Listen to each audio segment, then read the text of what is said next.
biso pour la valeur politique de la République démocratique du Congo. Bana Congo, to Pesibino, Mbote encore une fois, parce que pratiquement ça fait plus de 70 ans depuis RDC qui est un pays indépendant. Est-ce que tu auras souveraineté n'a pas à colon, mais on se pose tant de questions sans réponse. Bolikango Koufa, Malula Koufa, Kimbango Koufa, Mobutu Koufa, Lumumba Koufa, Bakoufi, mais pour quel résultat? Où en sommes-nous les lots?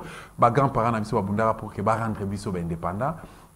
Héritage qui na indépendance wana lelo hypothéquer yango. Donc moi na Tshisekedi auto bengaki lobby démocrate à un moment donné bengié bengaki mais lelo moi na Tshisekedi a hypothéquer République démocratique du Congo, mboka ya Lumumba, mboka ya Kimbango Esengeli yango toujours interpeller, toujours conscience engagement plutôt qu'interpeller génération ya biso to ebana ko bunda pour engager, pour défendre les intérêts de notre très cher beau pays la République démocratique du Congo. Voilà une émission des révolutionnaires congolais à Tobeta l'isolo l'élection Tobeta plutôt l'isolo il y a conscience comment conscientiser notre génération ou encore bandeko tout ça on a moment oyo pour que tout bana ko faire face na occupant oyo azui mboka na République démocratique du Congo en otage. Tu as vu pour la numéro politique à lelo mon mboka docteur Dekana Azali moko ba révolutionnaire le la biso wa Dosta ensemble nous me kempe ko réfléchir par rapport à ce qui se passe aujourd'hui.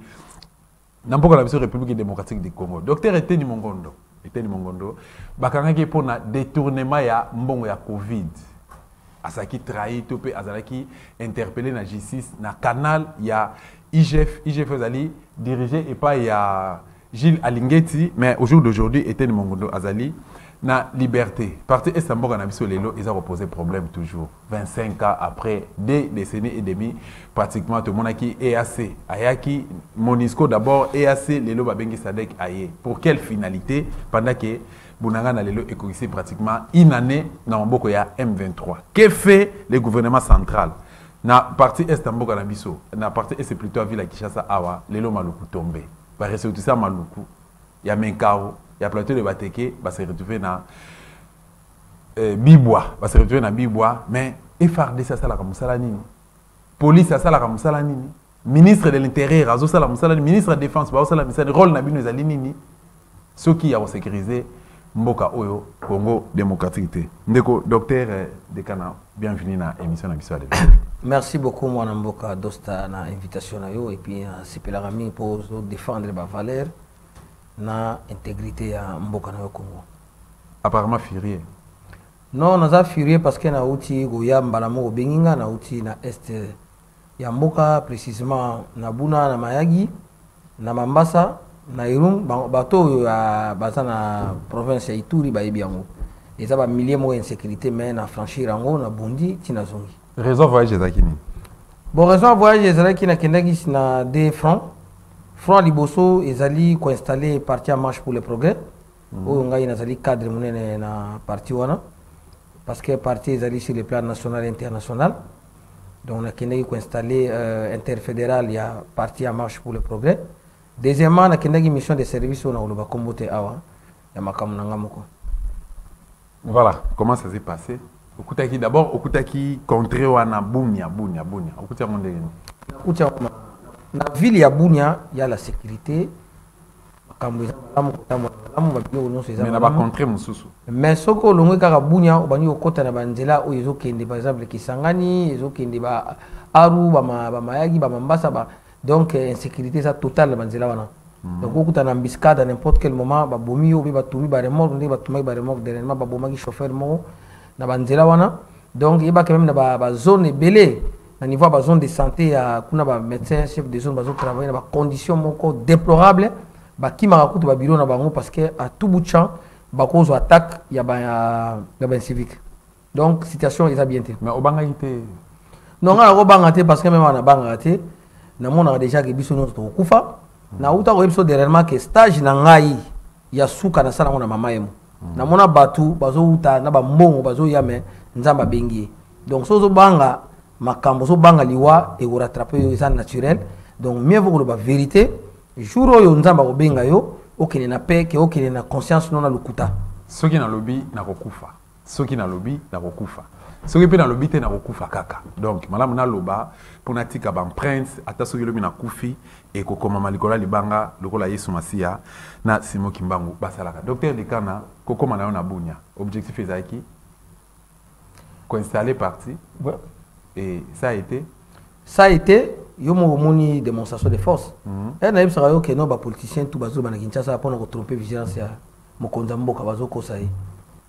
Mais il y a une kiti, les jeunes, les yambinga, les yambinga avant un mois, parce que n'a pas qui bango idéologie, n'a pas si bango, n'a armé bango. N'enga naza, n'a tel ici bango que beau tenir, mais beau permettre le tribalisme. Parce que vous informer awa que ceux qui aux amontou, il y a tributel ou traversé la mokatel. Et puis ba milice bazo botama, et ça par rapport il y a souffrance, il y a ba gêne. Ba yebisinga ngo ba image des ali. Souffrance c'est anine, ba gêne bazo sala te. Fait fort on sur Félix azo sala pour faire asseoir social et mboka. Il y a République démocratique du Congo. Social et existé au niveau il y a province Ituri. Il y a un moni ba gêne bazo sala ndenge ni dosta. Omoni mutu auti par exemple na Uganda, mutu auti na Rwanda, mutu auti na Soudan. Ayi apesi par exemple mutu moko mbongo na village moko na ba arme. Apesi par exemple 50 000. Abandi ko combattre, abandi ko sala abandi ko détruire population comme ko kima. Ozomona. Na minute on a apprendre yo, il y a vaccination, il y a campagne mo na kutikuna, il y a vaccination contre la poliomyélite. Mais er bazana ko sala ba dénombrement, na ba pré-marquage, ozo sentir que non, bazo comme on a contre-temps. Pourquoi? Parce que ba population bana bazo kima, bazo ya bazo no mususu, maintenant ils ont contre ça on a ba contre-temps. Donc ceux qui ba jeune wana bazali soutenu par les gouvernements, bazana ba misala. Je ne crois pas que Bakokota na bazamba, Bazokota na bazamba pour la difficulté. Maintenant, les gens les utilisent pour terroriser leurs frères, pour créer le tribalisme. Mais na contraint où tu étais de siège des responsable ou diriger état de siège baza. État de siège des alliés. Mais qu'est-ce qui justifie tout ça, cette insécurité? Ah, je vous dis qu'il y a beaucoup de choses sur les plans politiques. J'ai essayé de discuter avec des gens, des jeunes gens, la société civile. Donc ata botindi état de siège botindi général il se bat namoni quand même banzela azo sala azo meka ko bunda wana il faut ne sabino vérité. J'étais sur terrain mais je vous dis que la politique prime donc bato bele bazo utiliser sikoyo ba mengo banani ba chef coutumier ba chef de territoire donc makambeza poto si les plans tribalisme ba mboka wana donc nous avons que non ba guerre oyo ezaka ba guerre ya ba étranger kakate ba guerre tribale na niveau de village ezali. Maintenant il y a de l'insécurité parce que au côté on a même des barrières na longwe banda bunya ti na twami batu ituri ba ibiango. Mais il y a des barrières, il y a des militaires, des singa. Chaque montant offre 1000 francs. Vous comprenez ça? Alors, si on foutite, on peut te tuer. La barrière wana est-ce que ba konzi ba ibiango na bazamba wana ezana batu bazo exploiter ba minéraux baza sous protection il y a batu mususu oyoyo bazana ba armes illégalement. Tu fais un maréchal Mobutu na mboka oyo pendant 32 ans pratiquement. Ma solo ozo betana ma solo oyo ba congolais bazo ko vivre na mboka na biso to ba vivaka ya ngote. Et en quoi va traiter un maréchal d'irresponsable, des voleurs ou des dictateurs? Là, tu as raison. Ce qui est là, moi, na Tshisekedi, azana pouvoir, azana bâton de commandement na mboka, mais l'isola tribalisme est opprimé. Donc, Obenge, moi, na Tshisekedi, d'Ostaza, président de la République. Moi, na Tshisekedi. Non, Obenge. Est-ce que ça, moi, na Tshisekedi, t'attends comme na Tshisekedi? Oui, c'est le fils du sphinx, Oyo, après Sabino, tout va idéologie, oh, le Bosanango. Il y a un peu ça idéologie. On dit tout, on dit opposant Nyonso. Yo za Tshisekedi. Non, na Tshisekedi. Mais j'ai été combattant à l'université de Kinshasa dans le cadre parce qu'à l'époque c'est l'IDPS qui comprenait démocratie. On a photo Ibayango à l'époque et nous étions derrière, on a vu ça dernièrement, on a vu ça Ibayamba Oyo, on a vu ça Awa.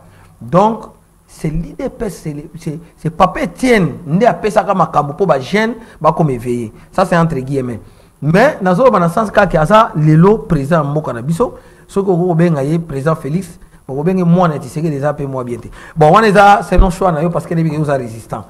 Mais ça, j'ai dit ça dans la délégation de Bango. Mais si on ne pas, vous avez N'importe Mobutu, quand on voit des choses comme ça, Atindi, Batba, Kangio, Makambo, nous avons donc c'est un désordre organisé. Donc, tout le monde a quelque chose qui est vraiment tombé dans les bons. Et je vous dis que n'importe Mobutu, réunification, soldats, voire même tribalisme, parce qu'on peut nommer quelqu'un de l'Équateur, Congo, qui est Kassai, donc c'était ça. Ceux qui vont te causer en rythme, ça l'a bien dosté. Mais yo uti na grand bandundu, mais na Bunia bayambio, na Kindu bayambio, na Kivu bayambio. Non, moninga na za grand leader. D'abord message na kopesa, batebelo mona awa, ba président Félix bazo pesa ba poste. Pour bazo ino ko saba biba muso ba mosala bakisi baza bata bakisi ba bata ba science occulte ba kena ko dominer ba konzi pour ba linga ba ngana ngamu ta ko linga ngati moi je suis naturel nazo sala démonstration mo nazo kende kwilu au mona ba mangana tipo ina kwilu et tout député au bosali rien na kwilu ezra gouverneur ezra ba notable ezra ba député prophète bosali rien na kwilu na ko défier bango na kwilu donc nazo kende kuna bo pesa mino ba candidature do ba basala cop au moins ba sali cop te bato nyoso ba obimate population a lingi bango te ngala ko ya luka mbongo te dosta na politique parce que je suis formé par des grands, ça fait plusieurs années je suis à côté des grands politiciens na luka mbongo te mais nazo biso que no bato va souffrir et les gens sont en train de blaguer. Bah kena tra est on a té ba bi situation za magité na ko la sayo ba taximen ya moto na est comment ils vivent ba biloko ils ont traversé là quoi comme on ni kabola na biso na Uganda la Calbert je crois na boseni comme on je sais pas mais les autres ba biloko ils ont traversé na niveau ya Uganda vers la province de l'Ituri et so bimana ba boîte o ya minene o ba taba monter est-ce que ba taxe wana ba zo futa ba douane ba zo futa Bambongo wana ezokinde wapi. Donc tu vois que le pays a un problème. Alors tolingi siko bato baza intègre. So moni biso na partie en marche tozo bunda, tozo ba vérité, peut tozo soutenir. C'est parce que toza conscient et toza ba homme intègre. Donc na rosala ba démonstration de force dans les semaines qui arrivent, na remettre bato à genoux na kwilu. Ça je vous informe. Toloba na bunya. Toza der na yo. Nabunia okendeki co-implanté parti. Oui, parti à marche pour le progrès. Au moins na mboka Godard Motemo nazali autorité morale. Voilà, na kanti message na biso et message na yo plutôt et tu go le capito profiter to pesa mona mboka Godard Motemo na bambote esika oye a zali. Mais docteur de kana to profiter na parce que outi na partie est mboka na biso to profiter to betali solo ya Bunaganda lelo tozo betali solo inane pratiquement depuis M23 à Zui Bunaganda na maboko inane. Une année, partie est na contré wana. Donc Bunaganda et autres territoires, et ça contrôlé dans le gouvernement central. Un commentaire de votre part. Parce que yo utikuna. Mais c'est Moussa Niamou ici, Banoma et pas ça la comprendre. Monsieur Moussousso Bachasuki, ministre à Azambana Moulenge. Bazo Salanini. Moi je ne comprends plus rien. Alexis Guissaro. Alexis Guissaro, vous faites quoi, monsieur? Vous êtes incompétent. Aza na itinini. Mbona Mulenge? Bana Mulenge bazala katin, bana Rwanda. Bana Rwanda. Je ne connais même pas. Rwanda. Je ne connais pas. Il fait quoi ce monsieur? Il doit démissionner. Monsieur le Premier ministre, comment il a dit? Sama Lukonde. Vous êtes inexistant. Moi je ne suis pas là parce que dans la partie politique, moi vous soutenir le pouvoir, je commence à gober de n'importe quoi, ça ne passe pas. Mais il faut trouver la vérité, bah toi souffrir. Vous voulez quoi? Dans ce cas, je suis en train de regretter que jusqu'aujourd'hui, question autour de la Gana-Koutou. De même, on a besoin de partir à besoin. Est-ce que vous pouvez comprendre ça? Mais c'est grave ça. Est-ce que l'armée Nabiso Eko qui était vraiment batraqué? Na moni ba bureau ya Nations Unies na Bunya. Ebele mais bazate na Kwilu. Bazate na ba province Moussou. Va se concentrer na Est pour na nini bato Nations Unies. Qu'est-ce que vous faites là? Même à l'entrée de l'aéroport, il y a Bunya. Vous êtes là dans Monibino et Belé dans Mamitouka. Vous faites quel travail? Parce qu'il y a l'insécurité, il y a tout là-bas. Ils font quoi ces jeunes? Je demande au président de la République, à la gouvernement Soki, rapidement avant l'élection, ba ministre Moussous. On a kanisa guerre ba nommé son excellence Jean-Pierre Mbemba Gumbo, il a pire vie na ngana sipirana. na notre économie. Marambe au changer na moni calculer comme 3000. Mais c'est quoi cette affaire? Mais quelque part tozobo sanake Monisco a une mission na RDC. Félix Aegoya a na EAC. Basali fusion. Lelo tobeta lisolo Sadek et comme trio. Mais malgré ça, bunagana. Donc d'habiter bana na biso bazotanga lelo bazana classe na cours à géographie. Biso tanga 2345 km², superficie à République démocratique du Congo. Est-ce que lelo c'est le cas? Non, c'est pas le cas. Au moins dosta exact que non nous soutenir yo na ninga mabe na malo, mais tout ce que tu dis là, il faut pas interpréter comme ça bateau. Et à l'époque, mais moi je crois aussi que non problème montagne na ngopé mingi za Kabila. Nani? Et bandi à partir à Kabila. Elle ka ba continue ba Rwandais et déstabiliser est lilo. Parce que dans la information na ngana za muto na za flic. Quand j'arrive, je vais utiliser ma petite na ba pesa ngaba information. Vous comprenez? Bandaka Kabila kota na ba Rwandais. Elle ba James ba bimi. Ndé au moni ba groupe armé en botami na ba tribalisme na ba continue ba zamba. Vous avez totalement raison, mais quelque part le muto bengi président de la République Mona Tshisekedi, yé muto asali yende auti ko nommé ba ministre, mais na kati ya gouvernement na yé to moni ba tuti ko bazoko mbenga ba tuti congolais. Sur le bique non Kabila kota ina ba Rwandais. Mais oya sali gouvernement actuel gouvernement c'est qui? Gouvernement ba warrior ena warrior de. Il y a de tout à l'intérieur. Dosta na wana nani wana mena kebisi batotu bana ba kota mwana na Kwilu. Na Maïndombe na Kwango na Grand Bandundu Bokeba. Mais apparemment réagir té. Nazo réagir na robosa na place wana.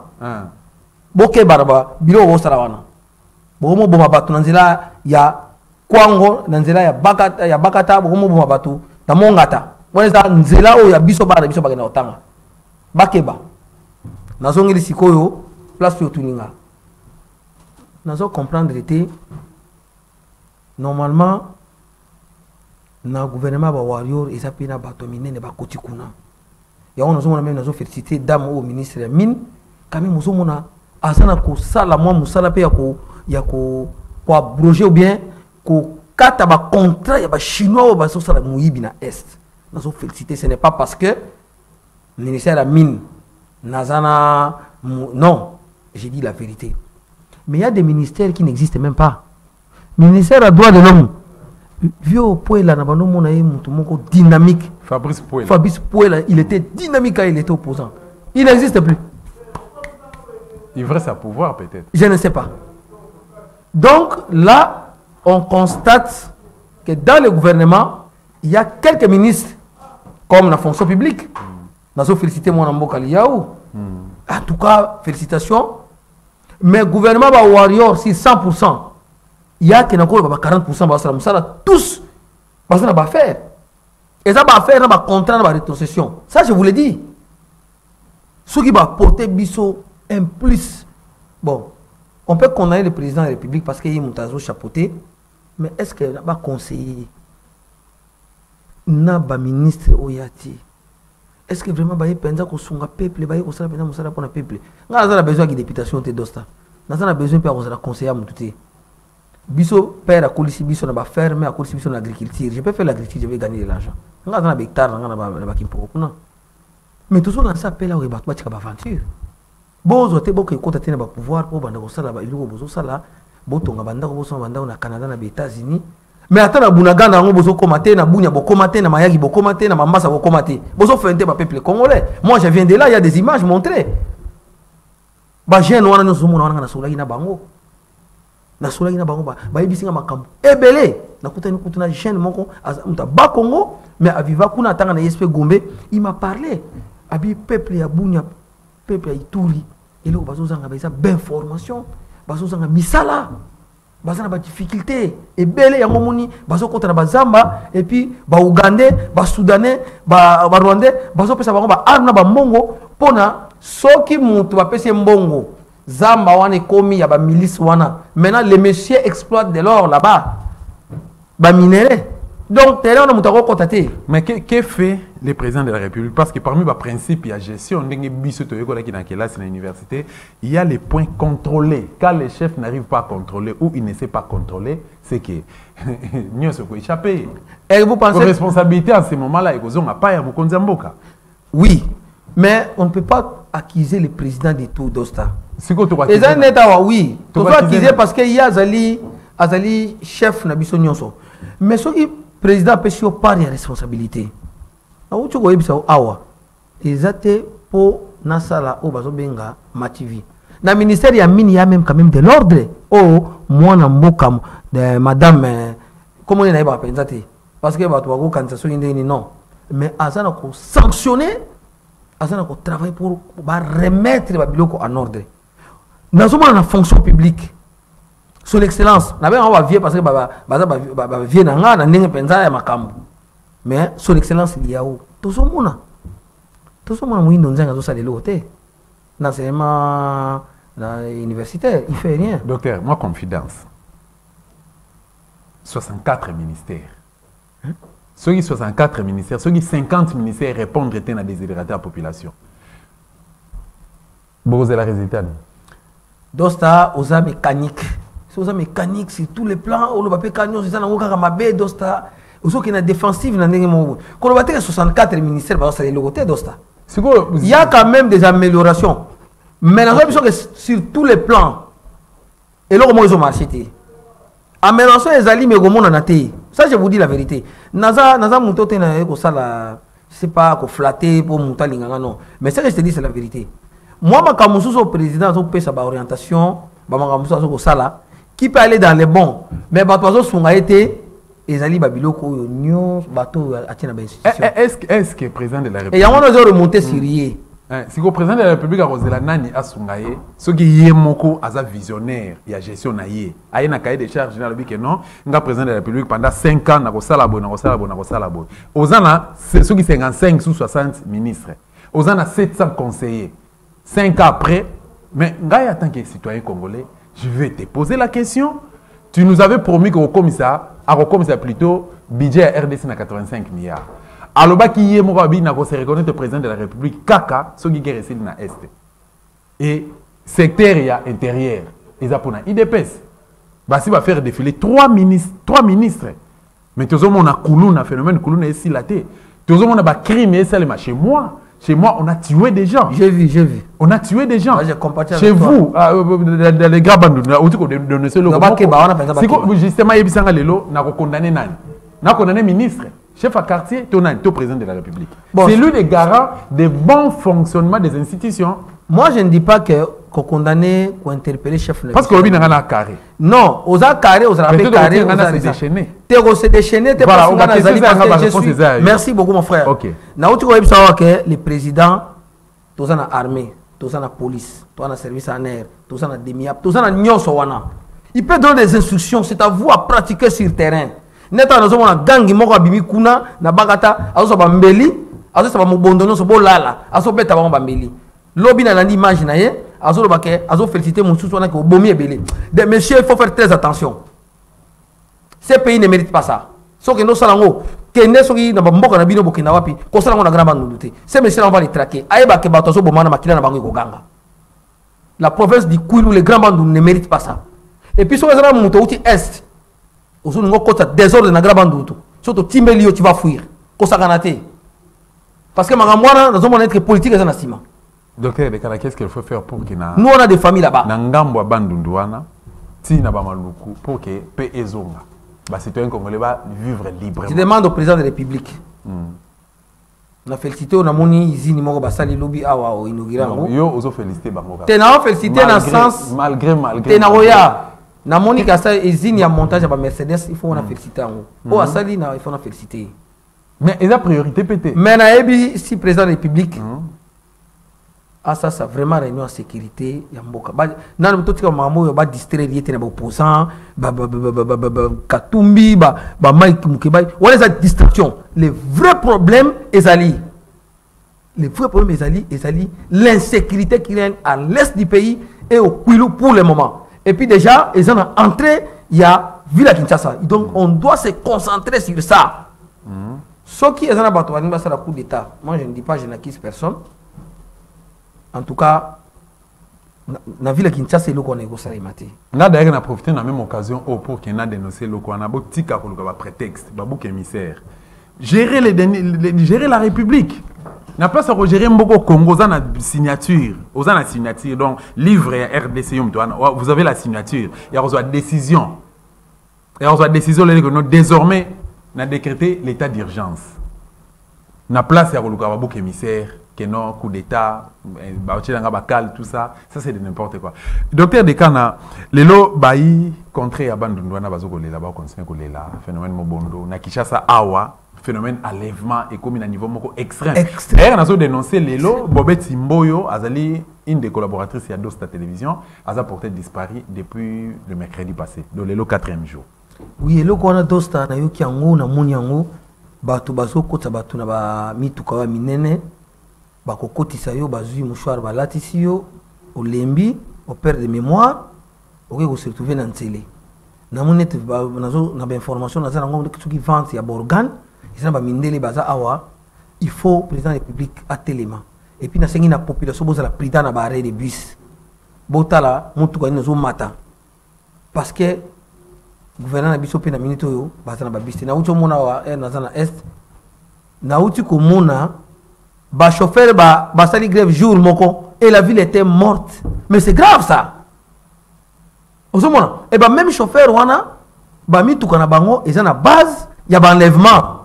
Bon, maintenant, tu as Dosta. Il faut attirer attention, mon frère, je te félicite parce que aux autres, ça peut être devenu papa de Segui d'Asraki. Deuxièmement, ma campagne continue à Kouilou, déjà, et comme il y a une phase aiguë. Et ça devient très dangereux. Je crois que le gouvernement, le service à sécurité, le ministre intérieur, prenez ces choses au sérieux pour protéger cette ville, pour protéger les présidents de la République. Ce qui est là, comment pour ça, et il y a des gens qui vont sauter sur l'occasion, ils vont s'en servir pour paralyser la ville de Kinshasa. Et nous avons des enfants dans ces pays, mon frère. Il y a un Kébissi Mouta, ça mais ça fait pratiquement 3 ans. Il y a 3 ans, vous avez la méditation. Il y a méditation, des réunions, beaucoup émissaire, trop de voyages, machin, mais l'essentiel, ils ont sacrifié au bénéfice de l'accessoire. Bah, conseiller pour aider le président de la République. Azan de Gonabi Nazakino. Il ne peut pas tout faire. Naza pour y être contre été. Mais l'Union européenne de Gonabi sont Dosta Zoloba Awa. Ils ont parce que Azo qui est défensif contre le pouvoir. Mais montant sur vérité, il y a un Azo Sungayo. Batebele bozo sala qui mativi. Bozo sala na bino mamadou kuta boko sera président. Mais Nzamo Likolo, il va vous juger un jour. Achetez des maisons, vous allez laisser ces maisons. Vous êtes passé ici avec beaucoup de politiciens, de mouvanciers. Ils ont acheté des maisons, ils ont acheté des véhicules, des appartements en Europe. Tous aujourd'hui, d'autres sont morts, d'autres sont en train de couper dans la misère dans cette ville. Faites très attention. Batouba comme un esprit, il y a cupidité, l'argent, rien que l'argent. Des maisons, des véhicules. Et les femmes. Et la population coupée dans la misère à l'est du pays. Les Mobondo tuent dans des villages. Et vous êtes là en train de porter des cravates. Parce que vous avez un trafic en Kinshasa. Vous avez pas moins de choses hein, Dosta? Non. Parce que on se sacrifie pour ces jeunes. Nous, on a souffert. Pour te commander, pour nous, on a souffert sous la vie. Mais dans mon qui n'est ma politique au côté de ma santé rapidement l'administration. Mais Dosta, je te félicite pour le travail que tu fais. Merci. Mais jusque là, j'avais déjà coté. Michel Liboso, na côté que tous les ministres c'est zéro, en commençant par les premiers ministres. À part quelques ministères, dans tout Tangelo Awa. Par exemple, ministre Amine, par exemple, ministre il y a fonction publique. Au niveau de ministère. Voilà. Parce que grand frère n'a pas son propre. Grand frère propre. La défense, la monnaie, c'est toujours. Avant de toucher le Gambas, il y a le ministère de la Santé. Il y a un peu réfléchir ou analyser par rapport à ce qui se passe aujourd'hui. Il y a trop d'enlèvements dans le gouvernement central. Et au cas où opposant, activiste beaucoup l'évacuer. Un tel agresseur qui est. Bisso, famille qui m'bandia, pas Dosta, victime, il y a crime. Tenia FRDC ko sa nanda ko na biso. Papa na biso militaire, officier et armée. Oh, n'a bien même officier armé parce qu'il n'était pas n'importe qui. À Koufa na ya kenda. Mais ils sont venus chez nous massacrer, ils ont tué, ils ont pillé. Bah ça lui oh bah c'est pas là que ça. Tout le monde n'est même pas présence à bourgmestre. Moi qui vous parle, j'ai appelé l'hôtel de ville. Même hôtel de ville a quitté, même bah initié même pas des marches il y a quoi, comment on appelle ça, quoi enquête. Bah faut même pas enquête. Alors on se pose des questions. Parlèvement. Oh mudasala qui pendant que Tolanda qui Félix à un moment donné le bail que non akokanga mutu jamais.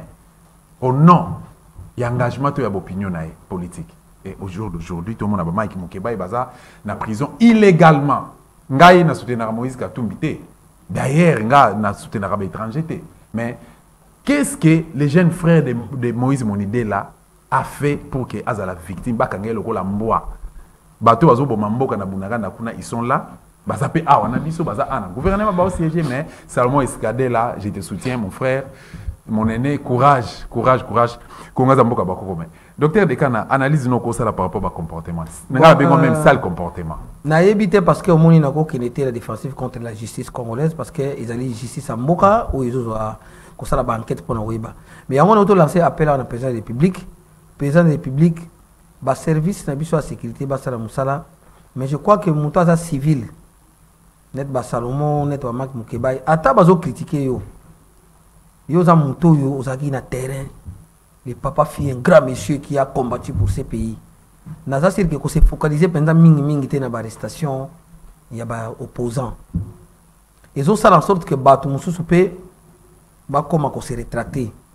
Je crois qu'il faut plus se focaliser na développement Moka, na sécurité ya Moka, sécurité à est, na sécurité à Grand Bandundu. Mais ils ont empêché que ba force na biso ya armée, ba service d'enseignement basala ka investigation pour nous qui peut faire quoi, quand, comment. Tobo yangote. Mais en tout cas, notre arrestation à Salomon, c'est un civil. Je voudrais appeler ça une arme après na moni son excellence Matata ayo ba arme les à garde na ye ba élément ba PC. Tu vois, tout ça ce sont des contradictions qui ne cadrent pas. Donc on veut que la justice fasse vraiment son travail dans les normes. Net Marc Mukeba ata liki na télévision à lobby à Messana Koloba. Je ne vois pas pourquoi on doit l'arrêter. Hein? Taza mutumongo ba monsieur Daniel Safou l'honorable batika bango pe ba lobela mboka. Nyonso ko kozala kaka positif, il y a des négatifs aussi. Alors opposant il faut azala. Et ça ba Ousmane Sonko na Sénégal. Il est tenté ba kangi était il y a mutu to batu musu ba kufi azana kosala ba mana ba na tout le mboka na pona état de droit izana mboka na makisa la brigade troisième mandat. Il a raison, bah, tu vas soutenir les jeunes. Donc, laissez les opposants faire le travail. Je crois que. Et comme ça, on va le remonter. M. Salomon Escadé là. Mais, ce qui est justice, ils ont. Mon qui est grief, ils ont prouvé que. Baza Nabamakamuna Simana, Wana is la justice a décidé, nous on ne peut pas interférer dans la justice. Mais là où tout le monde a un hôtel de ville, au Bengali hôtel de ville. Mais là où tout le monde a. Pasteur Godin Poy a sali émission. 2 jours après. Mais il y a des tournements à bon au niveau il y a hôtel de ville à Zolo Baké. Ils ont des factures, ils ont monté, Babylone ont surfacturé. Il y a eu des crédits mon cobazu au niveau de la banque. Et que bon on a retourné à son traçabilité. Quelques jours après, Pasteur Godin Poy, bah personne n'a monté na grand frère propre les gouvernements. Mais ça aux hommes face à Pasteur imposé où ils a tout sépélaté. Donc il y a un problème à l'hôtel de ville. Okay. Comme il y a un problème à l'hôtel de ville, donc la justice doit se saisir de ce dossier-là. Parce que la ville c'est Kofi. Il bossera au banque na ville. Maïe tonda mbula pour te betite bonika mbula bikiona. Maïe contracté na banque. En diagonale na hôtel de ville. En diagonale na hôtel de ville. Bah ils m'ont dit c'est ça na ville à Kinshasa partout. Même au côté à service à NER passe papa ni na passeport. Même la ville n'existe plus. Là nous sommes en pleine ville, il n'y a rien. C'est trop sale.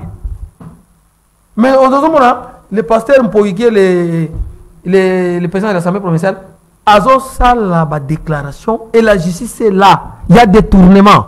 Mais Bazon et le Goko, c'est la bâton sous.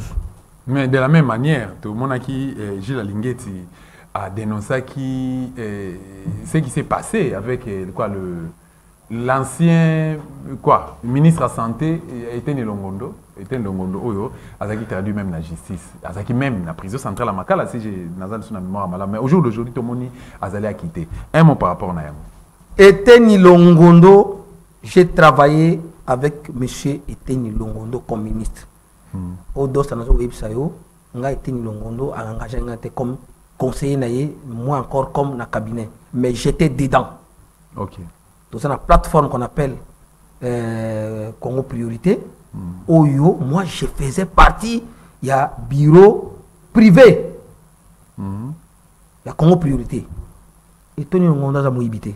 Je ne le dis pas pour après ça rien. Mais ce Gilles Alinguet aujourd'hui peut nous prouver. Je vais demander à son excellence, monsieur Etienne Longondo, le ministre honoraire, de traduire l'IGF en justice pour diffamation.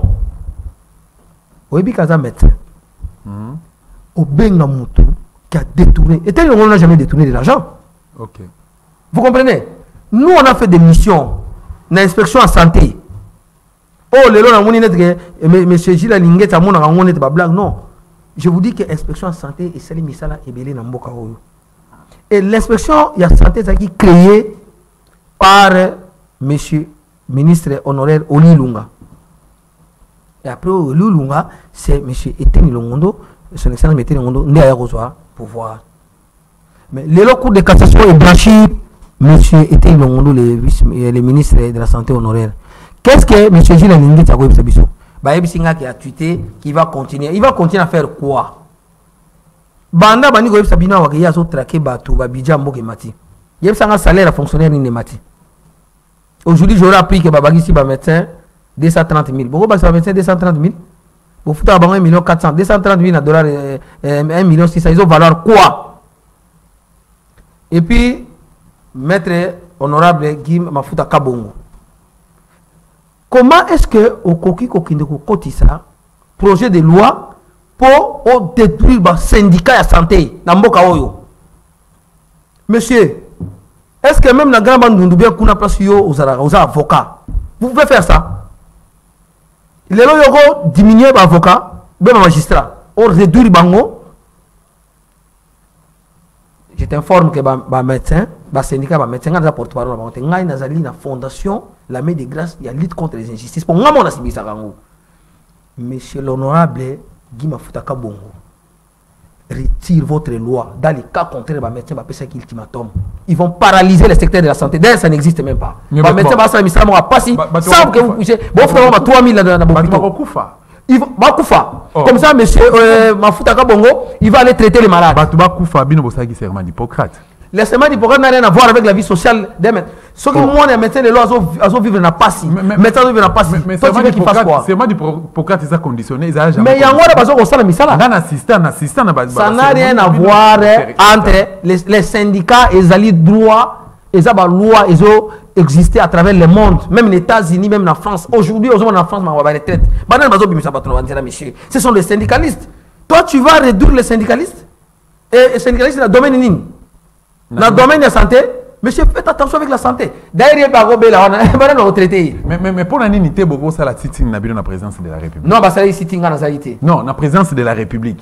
Boké Kuna parce que c'est lui le premier citoyen de la République. Boye Bissaye que non, s'il vous plaît, docteur. Boye Bissaye, mais c'est Félix. Ba promesse na union sociale au respecter kayangote. Bon rappeler que na cortège na yo aux alakana médecin na yo traitant na sima. Un moukongo comme ça, actuel médecin na ye. Azalakana ye na cortège na ye. Ba voyage na azalakana ye. Est-ce que ces médecins-là, ayo karabinote, ay passe na binote? Est-ce que projet de loi l'honorable Akiro Azogendo Salawana? Est-ce que projet de loi est en assemblée? Oui, bien que dans l'assemblée c'est le cas. Assemblée on les a foutus. Assemblée oh. Zéro. Oh.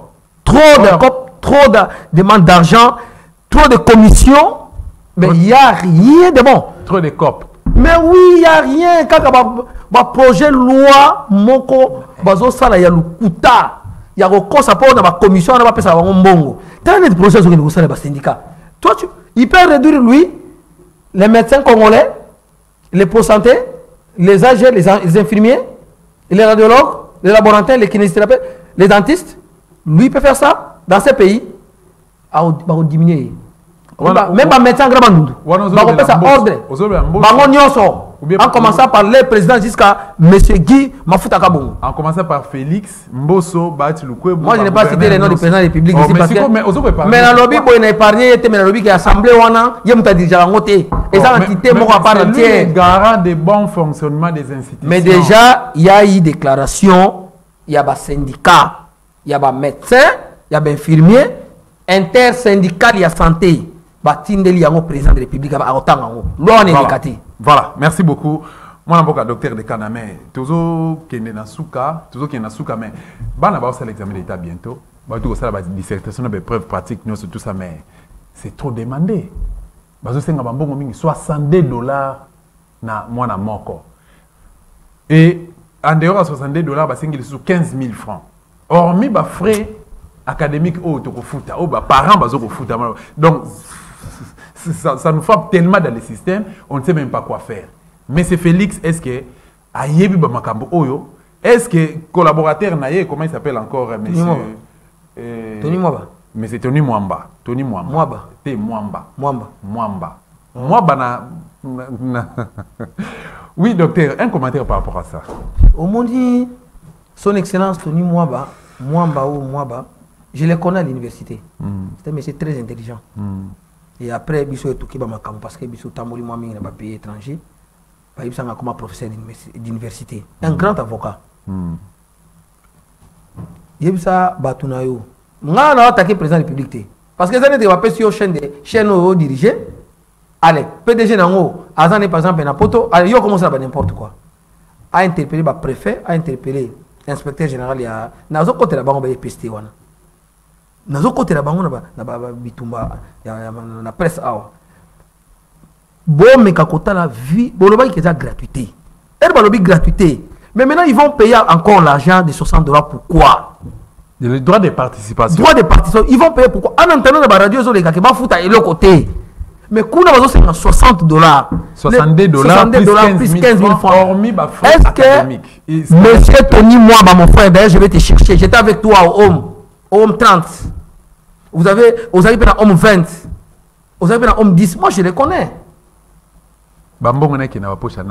Mais on retourne et on a communiqué à la mingi. Et puis, l'école, on a zolo place bana bazaliza l'école, oh place ya uta na fef nae.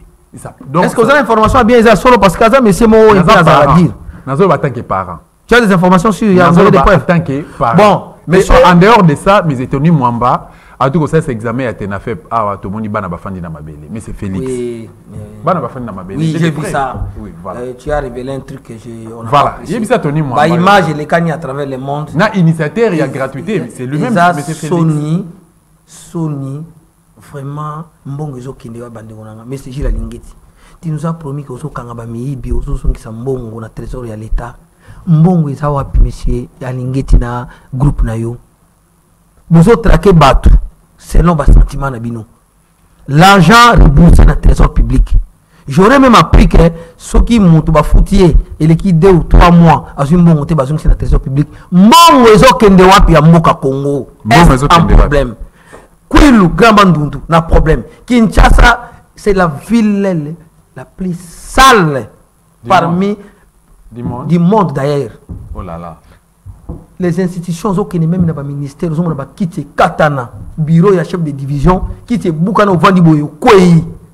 Qu'est-ce qui se passe? Ça, c'est la malédiction ou quoi? D'Ostana Mokao. Qu'est-ce qui se passe? Policiers ont la tenue de santé. Naken na Mokao, na kuna na S na moni, policier a la tenue na soulier, a na botte te, mon frère trouve-moi quelque chose sur la botte.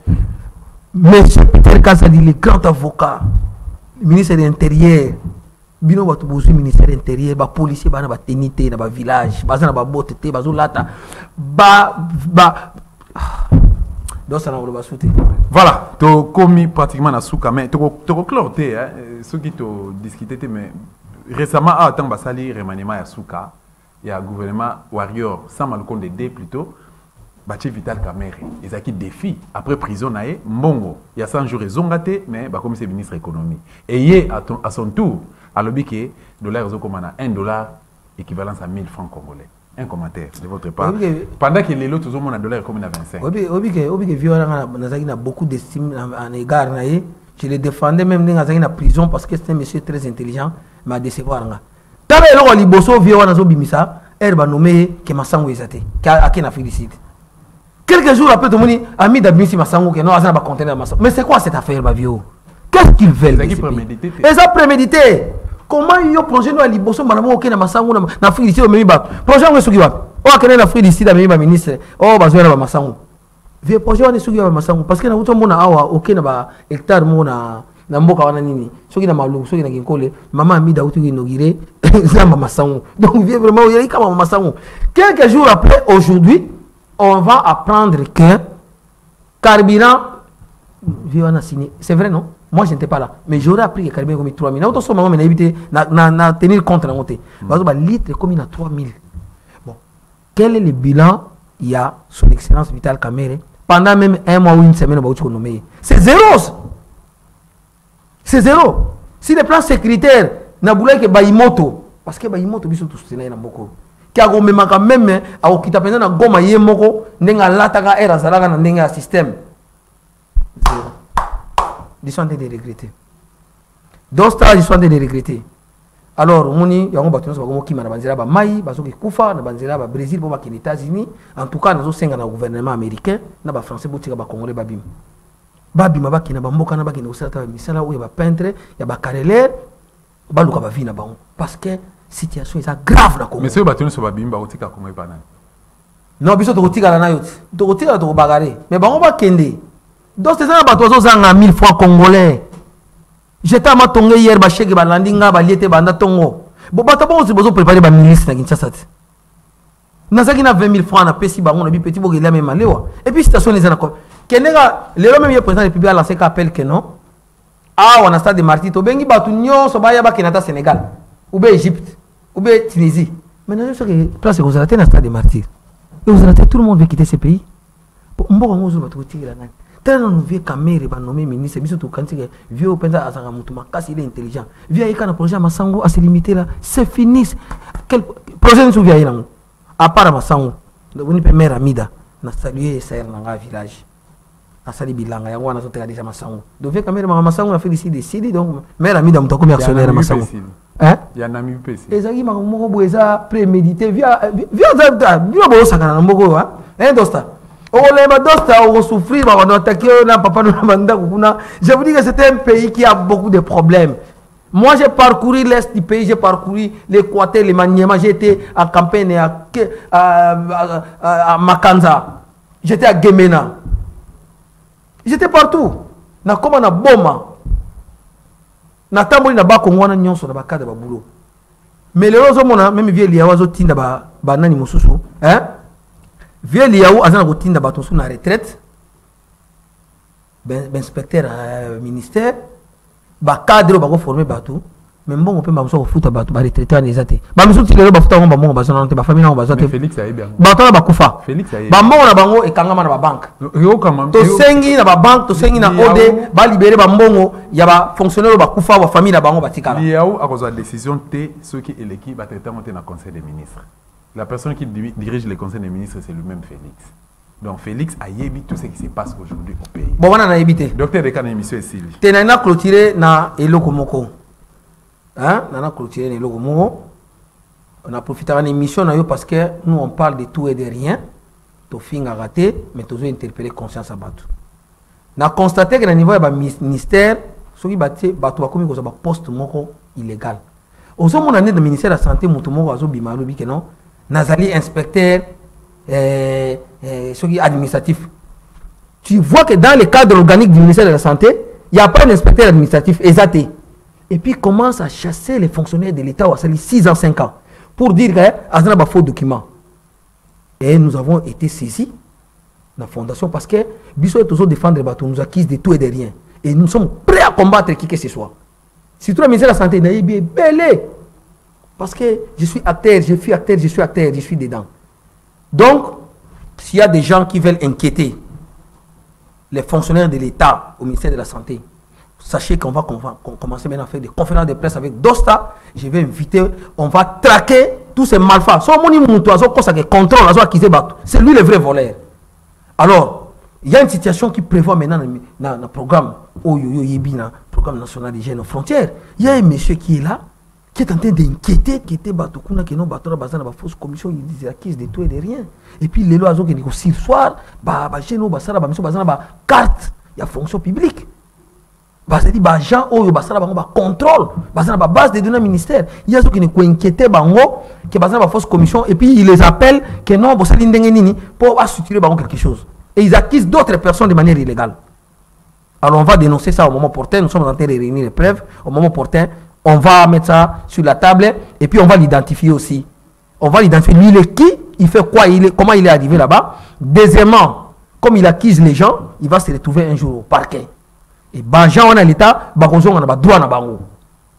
Parce que celui qui peut identifier un document d'un fonctionnaire de l'État, c'est le secrétariat général, l'inspection générale.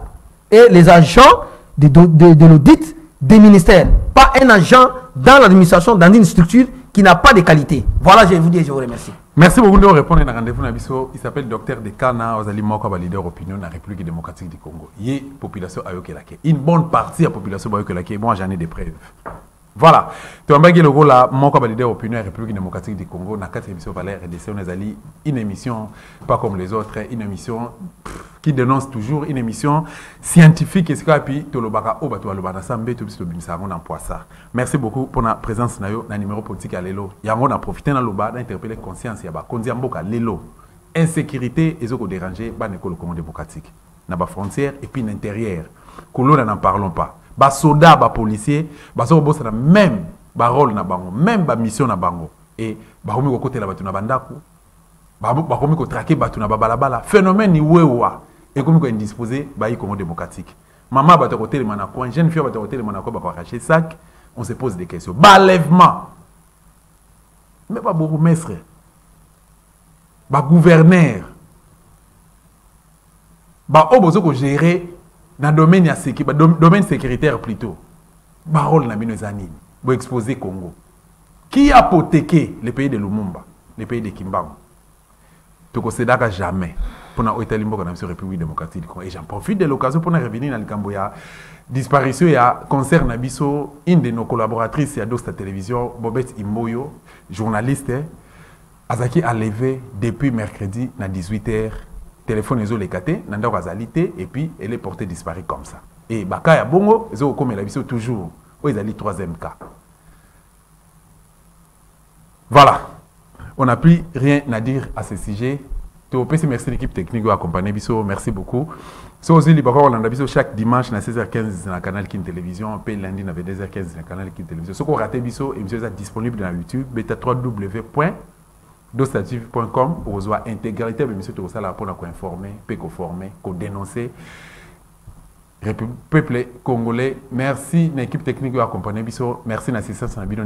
Vous avez ma caméra, parce que vous avez tellement belé, tout le temps. Merci.